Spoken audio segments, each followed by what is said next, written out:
Olá, turma, tudo bem? Bora lá para nossa leitura, para mais um tempo aqui com a palavra, né?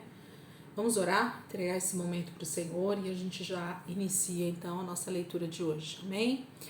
Jesus, eu quero muito te agradecer, Pai, por esse momento, obrigado por esse tempo com a palavra, obrigado pelo entendimento que o Senhor tem trazido ao nosso coração, obrigado pela perseverança, Senhor, que o Senhor tem nos ajudado a ter, Senhor, durante esse ano já de 2023. Nós estamos aí caminhando já dentro da semana 14, 15, Senhor. Muito obrigada, Jesus, por aquilo que o Senhor iniciou lá no primeiro dia desse ano, nos impulsionando mais um ano a estar com o Senhor, dia após dia, semana após semana, mergulhando um pouco mais fundo na Tua palavra, Senhor, para que pudéssemos compreender um pouquinho mais do Senhor, daquilo que o Senhor tem para nós, das suas promessas, daquilo que o Senhor escreveu e deixou registrado para nós, para que isso fosse o nosso alicerce, a nossa base, Senhor, de credulidade no Senhor, a nossa base daquilo que cremos em Ti, Jesus. Muito obrigada, Deus, muito obrigada, Senhor, por aquilo que o Senhor já está fazendo. Obrigada, Deus, por aquilo que o Senhor continuará fazendo durante todo esse ano, Pai. Muito obrigada, Jesus. Amém. Amém, queridos? Então, semana 15, dia 4, né? 6 de abril de 2023. Nós vamos caminhando aí para quinta-feira, né? Segunda, terça, quarta já foi. Hoje, quinta-feira, dia 6 de abril. Nós vamos então para o penúltimo dia dentro do livro de Juízes. Hoje a gente vai ler o capítulo 16, 17 e 18. E aí amanhã a gente tem os últimos capítulos aqui dentro do livro de Juízes, né? Espero que vocês estejam compreendendo um pouco do que está acontecendo nesse contexto de Israel, né? O povo entrou na Terra Prometida, já estava estabelecido na Terra Prometida, e aí com a morte de Josué começam-se ciclos de desobediência, de afastamento do Senhor e de opressão de inimigos, né? Cada hora nós temos aqui um inimigo de Israel oprimindo, roubando, saqueando, né? Matando muitos em Israel, trazendo opressão sobre o povo, escravidão algumas vezes, né? E eles estão aqui dentro da própria terra prometida, mas sem a proteção do próprio Senhor sobre eles. Por quê? Porque aquilo que nos traz a proteção do Senhor é a obediência, né? E a desobediência então faz justamente o contrário. Nós estamos totalmente vulneráveis à ação dos nossos inimigos, porque o Senhor não pode nos proteger, porque a sua palavra diz que se eu então não obedecer, eu tenho também a causa e efeito, né? Que são as maldições. Então Israel vai experimentando esse looping, né, de situações, esses ciclos. E nós gostaríamos muito que tudo isso não estivesse acontecendo, mas quando o homem ele decide se afastar, ele decide viver uma vida totalmente individual, totalmente baseado nos seus próprios pensamentos, atitudes, né, no seu egocentrismo, na sua desobediência mesmo, na sua maneira de viver sem o Senhor, ele vai colher esses frutos que a gente tem percebido aqui. E nós estamos então numa história, né, em um texto muito conhecido, mas conhecido de forma superficial, né, que é a história de Sansão. Se nós nos aprofundarmos em ler e nos aprofundar em detalhes dentro da história desse juiz de Israel que foi Sansão, então nós vamos perceber que há muito mais para nós entendermos sobre esse homem, sobre esse ícone, né, da história de Israel contra os filisteus. Então a gente vai compreender que tem muito mais para nós aqui, e é isso que a gente tem feito quando a gente medita, quando a gente estuda a palavra e não somente lê. Mas a leitura já nos ajuda muito para o conhecimento de Deus, para o conhecimento da palavra. Juízes 16, né? Nosso primeiro texto de hoje. Juízes 16, versículo 1 diz assim: Certo dia, Sansão foi à cidade filisteia de Gaza e passou a noite com uma prostituta. Correu a notícia de que ele tinha sido visto na cidade. Os homens formaram um cerco perto do portão da cidade e ficaram esperando, prontos para matar Sansão quando amanhecesse o dia. Quando clarear o dia, vamos matá-lo, combinaram os filisteus. Sansão ficou deitado só até a meia-noite. Então saiu da casa e arrancou as portas da cidade junto com os batentes e a tranca. Colocou tudo nos ombros e levou para o alto do monte que fica de frente para Hebrom. Depois disso, Sansão se apaixonou por uma mulher chamada Dalila, que morava no vale de Soreque. Os oficiais filisteus foram pessoalmente pedir a Dalila: procure descobrir o segredo da grande força de Sansão e como podemos dominar e prender aquele homem. E você receberá de cada um de nós, como recompensa, 13,5 kg de moedas de prata. Assim Dalila pediu a Sansão: diga-me, Sansão, por favor, de onde vem a sua grande força e como você poderia ser amarrado e dominado? E respondeu-lhe Sansão: se eu for amarrado com 7 cordas de couro de animais, ainda não secas, ficarei fraco e serei como outro qualquer. Então os líderes dos filisteus deram 7 cordas desse tipo a Dalila, e ela amarrou Sansão. Alguns homens estavam escondidos em outro quarto. Assim que amarrou Sansão, ela exclamou: Sansão, os filisteus estão aqui. Então ele arrebentou as cordas como se fossem fios de estopa colocados perto do fogo. Assim não se descobriu o segredo da sua força. Mais tarde, Dalila disse a Sansão: você anda zombando de mim, você mentiu para mim. Conte-me, por favor, como você poderia ser amarrado. Pois bem, disse ele, se eu for amarrado com cordas novas, que não tenham sido usadas, ficarei tão fraco quanto qualquer outro homem. Dalila conseguiu cordas novas e amarrou Sansão. Como da outra vez, alguns homens estavam escondidos na casa, e Dalila gritou: Sansão, os filisteus vêm aí. Mas ele arrebentou as cordas dos seus braços como se fossem fios. Você continua caçoando de mim, dizendo mentiras, disse Dalila a Sansão. Você não vai me dizer como você pode ser amarrado? Está bem, disse ele, se você tecer as 7 tranças da minha cabeça num pano e prendê-las com um pino de tear, então ficarei fraco. Enquanto Sansão dormia, Dalila teceu as 7 tranças de sua cabeça num pano e o prendeu com um pino de tear. Depois ela gritou: os filisteus estão aqui, Sansão. Então ele acordou e soltou o cabelo, arrancando o pino de tear. Você disse que me ama. Como isso é possível se você não confia em mim? Choramingou ela. Já é a 3ª vez que você caçoa de mim e não me conta o segredo da sua grande força. E ela foi importunando Sansão todos os dias, a ponto de sua alma se angustiar até a morte. E ele acabou contando tudo o que tinha em seu coração. Meu cabelo nunca foi cortado, disse ele, pois sou um nazireu, especialmente consagrado ao Senhor desde antes de nascer. Se cortarem o meu cabelo, perderei a força e ficarei tão fraco como qualquer outro homem. Quando Dalila viu que dessa vez Sansão tinha dito a verdade, mandou os oficiais filisteus o seguinte recado: venham mais esta vez para cá, pois dessa vez ele abriu o seu coração para mim. Os oficiais foram à casa dela, levando a prata prometida. Então Dalila fez Sansão dormir nos joelhos dela. Depois mandou alguém cortar o cabelo dele. Dalila percebeu que já podia ter domínio sobre Sansão e que ele já não tinha mais aquela força extraordinária.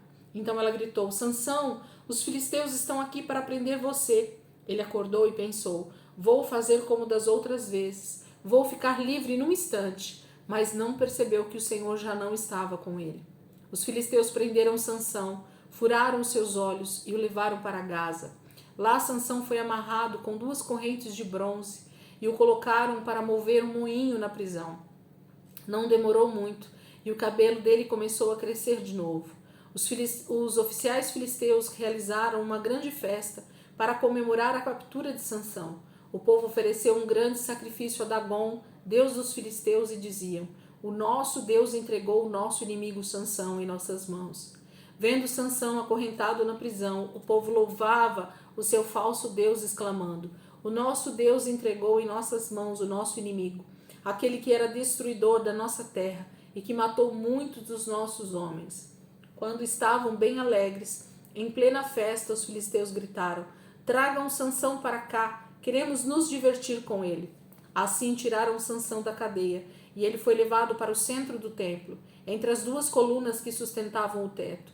Entretanto, Sansão disse ao jovem que servia de guia para ele: coloque as minhas mãos nas 2 colunas que sustentam o templo, para me apoiar nelas. O templo estava repleto de homens e mulheres do povo, e todos os oficiais dos filisteus estavam presentes. Além disso, no terraço havia cerca de 3.000 pessoas vendo as brincadeiras que faziam com Sansão. Em certo momento, Sansão orou ao Senhor e suplicou: Ó Senhor Deus, peço que se lembre de mim e que só mais esta vez me dê força para que eu possa me vingar dos filisteus pela perda dos meus 2 olhos. Então Sansão abraçou-se às 2 colunas centrais que sustentavam o templo, uma com a mão direita e outra com a mão esquerda, e disse: que eu morra com os filisteus. Em seguida, eles a empurrou com toda a força, e o templo caiu sobre os oficiais e sobre todo o povo que ali estava. Assim, Sansão matou mais gente quando morreu do que durante todo o tempo em que viveu. Depois, os irmãos e demais membros da família de seu pai foram buscar o corpo dele. Sansão foi enterrado entre as cidades de Zorá e Estaol, no túmulo de Manoá, seu pai. Sansão foi juiz de Israel durante 20 anos. Então nós temos aqui uma história que é o desfecho, né, da vida desse homem que infelizmente brincou com a unção, brincou com a verdade de Deus, brincou com aquilo que era realmente a unção de Deus sobre a vida dele, né?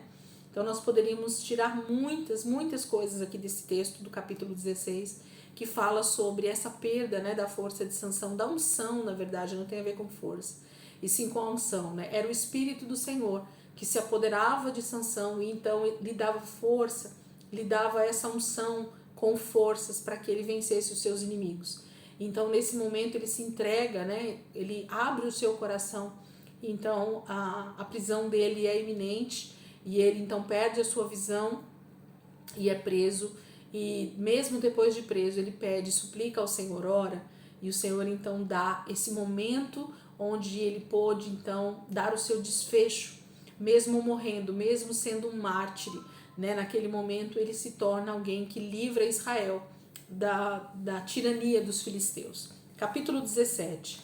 Na região montanhosa de Efraim vivia um homem chamado Mica. Um dia ele disse à sua mãe: aqueles 13 quilos de prata que roubaram da senhora, pelos quais a senhora andava lançando maldições, na verdade estão comigo. Eu peguei aquela prata. Que o Senhor o abençoe, meu filho, disse-lhe sua mãe. Assim ele devolveu o dinheiro. Então a mãe dele disse: agora dedico esta prata ao Senhor em favor do meu filho, para que ele faça uma imagem revestida de um ídolo de metal. Eu devolvo agora esta prata ao Senhor. E ele devolveu a prata à sua mãe, e ela deu 2,4 kg de prata aos fabricantes de estátuas, e ele fez a imagem e o ídolo encomendados. E estes foram colocados na casa de Mica. Este homem Mica possuía uma capela para os seus deuses. Ele fez um manto sacerdotal e alguns ídolos do lar e consagrou um dos seus filhos, fazendo dele um sacerdote. Naqueles dias o povo de Israel não tinha rei, de modo que cada um fazia o que queria, agindo de acordo com o que achava certo. Um jovem membro da tribo de Levi, tribo consagrada ao serviço do Senhor, vivia em Belém, no território de Judá. Um dia ele saiu da cidade de Belém e foi andando sem destino certo, procurando lugar para morar. Acabou chegando à casa de Mica, na região montanhosa de Efraim. E Mica perguntou ao recém-chegado: de onde você vem? E o jovem respondeu: sou levita de Belém de Judá. Estou procurando um lugar que me agrade para morar. Pois fique aqui comigo, convidou Mica. Seja o meu guia espiritual e sacerdote, e eu pagarei a você 120 gramas de prata por ano, além da roupa e sustento. O jovem levita aceitou e tornou-se como um dos filhos de Mica. Mica consagrou o levita e o jovem ficou sendo seu sacerdote pessoal, morando em sua casa. Agora tenho certeza de que o Senhor vai abençoar a minha vida, exclamou Mica, porque tenho um levita como meu sacerdote. Capítulo 17, gente, é um capítulo à parte dentro do livro de Juízes. Para mim, talvez um dos piores que a gente pode ler dentro do texto sagrado, dentro desse momento da história, onde o texto relata um homem da tribo de Efraim, então um israelita, chamado Mica, e esse homem ele já tinha o hábito de adorar outros deuses dentro da sua casa. ele tinha uma capela, a palavra está dizendo, onde ele já tinha vários ídolos. E então ele faz isso de costume, né? Como de costume. E aqui no desfecho desse texto a gente fala de um levita que também sai da sua casa, da sua terra, perdido, desnorteado, vamos dizer assim. Ninguém sai sem destino, andando sem destino, se não estiver totalmente desnorteado da vida, né? Sem um rumo, com a cabeça no mundo da lua, né? Sem saber o que está fazendo. E ele vai parar justamente na casa desse homem efraimita chamado Mica. E ele se torna, um levita se torna um sacerdote pessoal de Mica.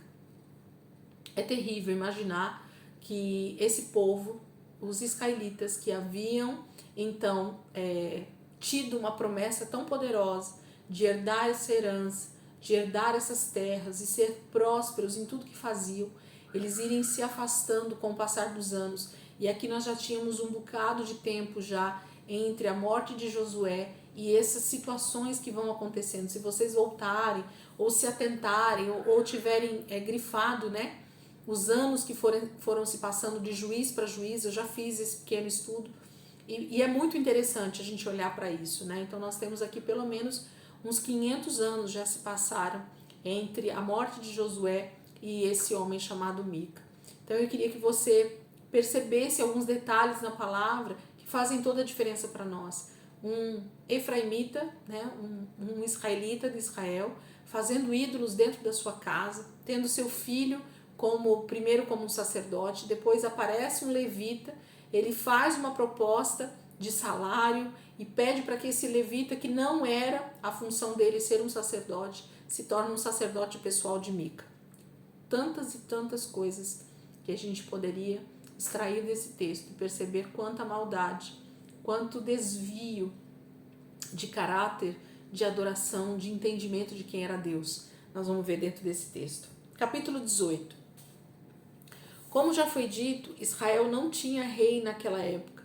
A tribo de Dan estava procurando um lugar onde morar, porque essa tribo não tinha conseguido ainda tomar posse do território que recebera por sorteio sagrado entre as tribos de Israel. Por isso, o povo de Dan escolheu 5 heróis de guerra que representavam todos os grupos de família de Dan, das cidades de Zorá e Estaol, como espiões.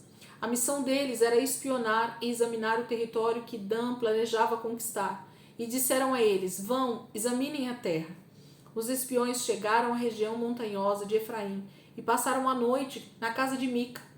Notando o sotaque do jovem levita, falaram com ele: quem o trouxe para cá? O que você está fazendo aqui? Por que veio para cá? Perguntaram. E o jovem falou do trato que tinha feito com Mica e que trabalhava como sacerdote pessoal para ele. Então os espiões disseram: neste caso, pergunte a Deus se nós vamos ter sucesso nesta missão ou se vamos fracassar.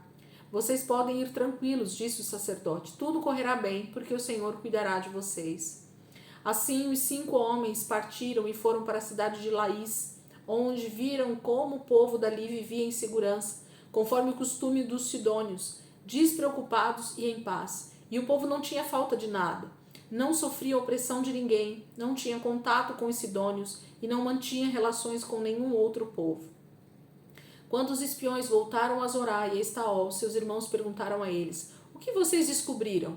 E eles disseram: não percamos tempo, vamos ao ataque. Examinamos a terra e vimos que ela é muito boa. Vamos depressa conquistar aquele território. Quando chegarmos lá, vocês verão um povo despreocupado e uma terra vasta, fértil e maravilhosa. Um lugar em que não há falta de nada. Vamos, porque Deus já entregou aquela terra para nós. Então 600 homens da tribo de Dan, bem armados para a guerra, partiram de Zorá e Estaol. Eles acamparam em Kiriat Jearim, no território de Judá, lugar que ficou depois conhecido pelo nome de Maané Dan. Dali subiram à região montanhosa de Efraim e chegaram perto da casa de Mica. Os 5 homens que haviam espionado a terra de Laís disseram aos companheiros: saibam que numa dessas casas existe um manto sacerdotal, ídolos do lar, uma imagem lavrada e revestida de prata e um ídolo de metal.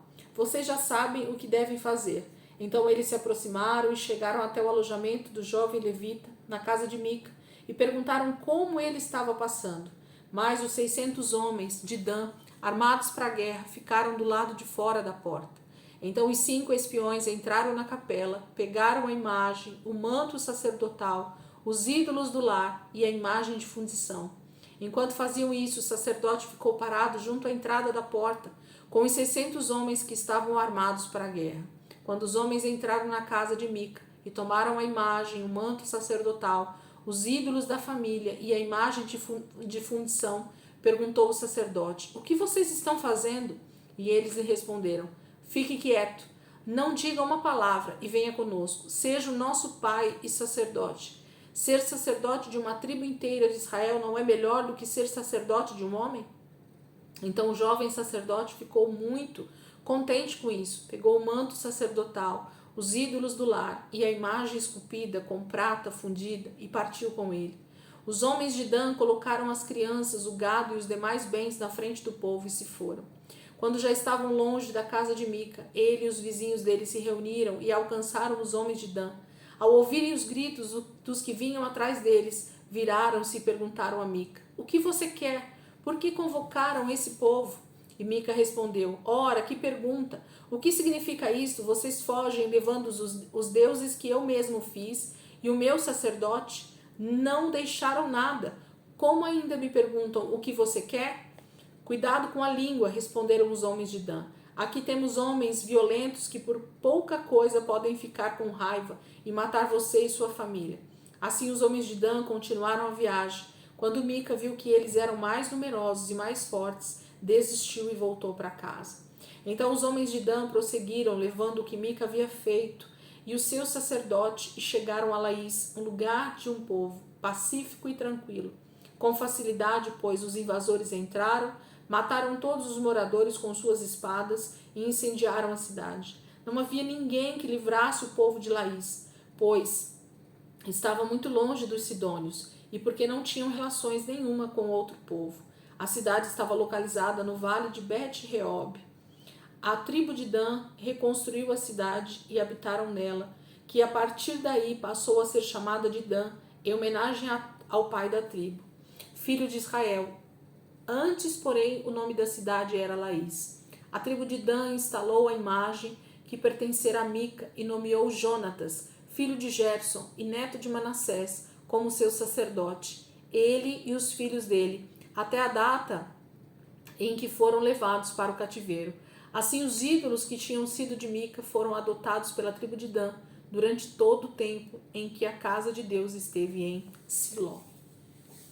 Capítulo 18, então, fala de agora uma tribo, não somente uma casa, né, como nós vimos no capítulo anterior, mas agora uma tribo inteira, mais precisamente os seus valentes, né, os seus guerreiros, tomam, literalmente roubam da casa de Mica todos esses pertences, a estola sacerdotal, as imagens, né, tudo que ele tinha ali, e inclusive aquele levita que tinha se tornado um sacerdote. E a promessa para esse levita era que agora ele não seria mais simplesmente um sacerdote de uma casa, né, de uma família, mas ele seria o sacerdote de uma tribo inteira, da tribo de Dan, porque os seus guerreiros, os homens que estavam ali para conquistar uma terra, para eles estava dando essa possibilidade desse levita se tornar agora não somente um sacerdote pessoal de Mica, mas um sacerdote da tribo inteira de Dan.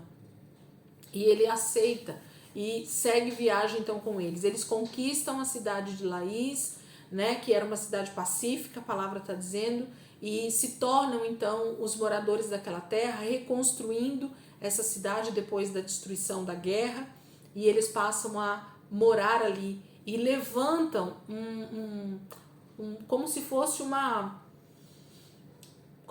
um templo, né, para esses deuses que eles levaram. Eles chamam um filho de Manassés, da tribo de Manassés, né, para ser o sacerdote deles. Então o levita, que tinha sido prometido para ser sacerdote, provavelmente fica ali somente como ajudante, mas levanta um outro homem chamado Jonatas, filho de Gerson e neto de Manassés, como seu sacerdote. Ele e os filhos dele, até a data em que foram levados para o cativeiro. Então, a tribo de Dan passa a ser idólatra, literalmente, adorar, né, esses deuses que foram roubados da casa de Mica, E eles têm um sacerdote pessoal para essa tribo, né? Eles têm um lugar de sacrifício que não é o lugar que o Senhor tinha escolhido em Siló. É isso que a palavra está dizendo. E Dan então se torna idólatra, adorador de outros deuses, totalmente afastado, né, do lugar onde o Senhor tinha reservado para a sua adoração, para os seus sacrifícios. Amém? Então tem muita coisa aqui dentro desse texto que a gente pode também meditar, extrair.